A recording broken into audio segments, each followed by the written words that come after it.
Hi hello नमस्कार, मी अश्विनी स्वागत करते तुमचं आपल्या नवीन अशा व्हिडिओ ब्लॉगमध्ये.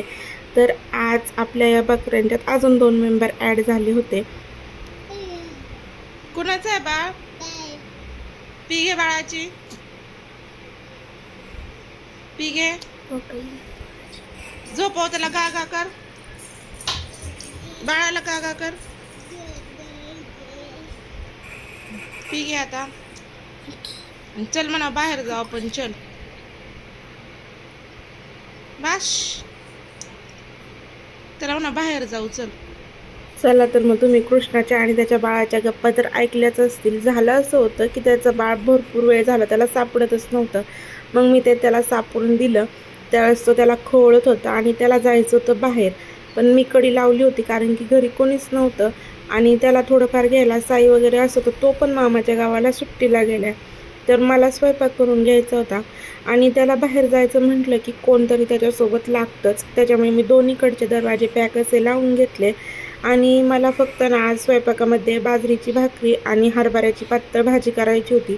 पण अचानक प्लॅन बदलला की आंबे चांगले आपले घरचे पिकलेले आहेत तर आमरस चपाती करा असा आदेश आला. तर म्हटलं चला आता पटकन. तर मी पीठ मळून घेतलं आणि फक्त आज रस चपाती होती त्याच्यामुळे पीठ जरा जास्तच मळलं. तर आता आहे ना हे आंबे छान असे धुवून घेतलेत, त्याचा रस करून घेते. तर बघितलंच असेल कृष्णाने कसा उद्योग केला होता. जी कांदे बटाट्याची जी जाळी असते ना ती पण त्यांनी खाली अशी टाकून दिली होती. तर अशाच भरपूर अशा खटपटी करतो. साई जर असला ना की तो त्याला व्यवस्थित असा छान सांभाळतो. तर इकडे माझा रस तयार करून झाला होता आणि लगेच मी हरभऱ्याची मग पातळ भाजी न करता सुक्कीच भाजी करून घेतली, फक्त तेल तिखट मीठ असं टाकून. तर आता चपात्या करून घेते. तर आता हे पण सोपं नाही बरं का, बाळाला बघून स्वयंपाक करायचं.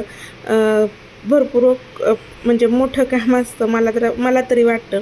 कारण की असं होतं की मी स्वयंपाक करत असताना ना त्याच्याकडे लक्ष द्यायला भरपूर लागतं. कारण की तो मांडणीची भांडी ओढतो आणि माझं त्याच्याकडं पाठ असते ना मांडणीकडे, त्याच्यामुळे तो तिथेच बसलेला असतो. मग कधी कधी मांडणी पडायची पण शक्यता असते.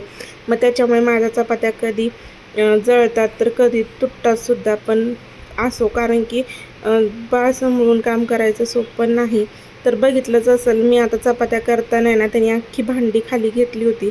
स्वयंपाक तर करून झाला होता, कृष्णाला पण चारलं होतं आणि शेजाऱ्यांच्या आहेत ना कुरड्या करायच्या होत्या. तर तिथंच थोड्याशा कुरड्या करू लागायला गेलते.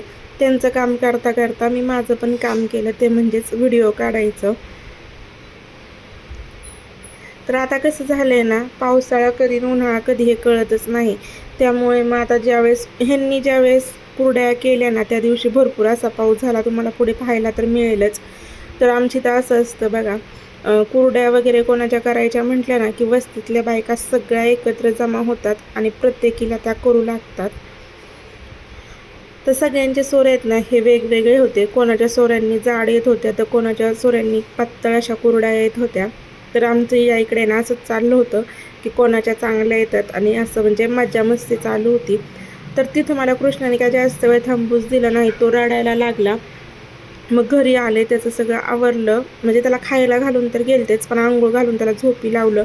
मग घरातली आपली काय ती रेग्युलरची कामं तिथं करूनच घेतली.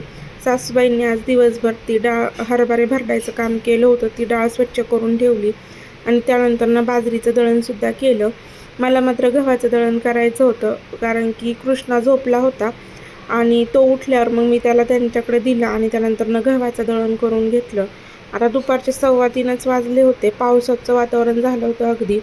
आणि आज झालं असं की धुण्याला पण उशीर झाला होता ना, त्याच्यामुळे कपडे माझे ओले तसेच राहिले. तर तुम्ही या इकडे पाहू शकता मका, जे मोठे मोठे झाडं आहेत ती इतकी हालत होती की वेगानेच वारं पण तेवढंच होतं.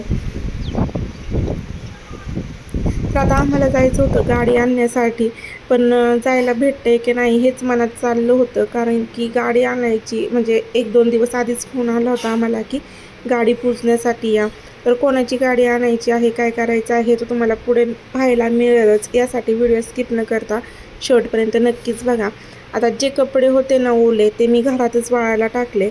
आणि आमच्याकडं असं असतं गावाकडं की पावसाची म्हणजे फक्त असं वातावरण जरी झालं ना पावसाचं तरी पटकन चूल वगैरे झाकावी लागते, शेगडी झाकावी लागते, बकरी आत कोंडावी लागतात आणि बाहेर जे काही शेतीचं सामान खतं बितं असतील ना ती घरात आणून ठेवावी लागतात.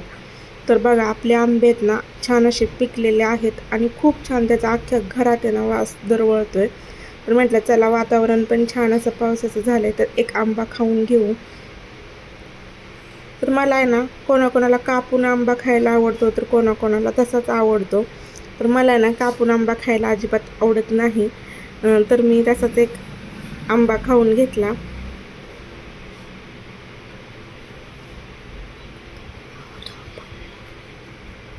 आता मी मगाशी जसं म्हटलं होतं की आपल्या बकऱ्यांच्या मेंबरमध्ये 2 जणांची वाढ झाली. तर सगळ्यात आधी ना आपली 7 बकरी होती, त्यानंतरनं त्यातलं एक विकलं की ती 6 झाली आणि आता परत त्यामध्ये आहेत ना 2 बकरी आणली होती. तर बघा या इकडे माझी बाहेरची कामं होईपर्यंत ना कृष्णा पण उठला आणि त्यानंतरनं मी पटकन असं आवरलं. फक्त पावसाचं वातावरण झालं होतं, पाऊस मात्र काही आला नाही. तर चला आम्ही पण आता गाडी पूजा करायला जातो. म्हणजेच माझ्या माहेरी काकांनी गाडी घेतली होती. तिथं सगळ्या बहिणी माझ्या सगळ्या आत्या वगैरे आल्या होत्या. मग घरीच गेलो सगळ्यांनी छानपैकी चहा गप्पा टप्पा मारल्या आणि त्यानंतरनं गाडी आल्यावर गाडीची पूजा केली. आता या सगळ्यांना घेऊन आमचे काका हॉटेलमध्ये गेले होते. तर मस्तपैकी रात्री जेवण केलं.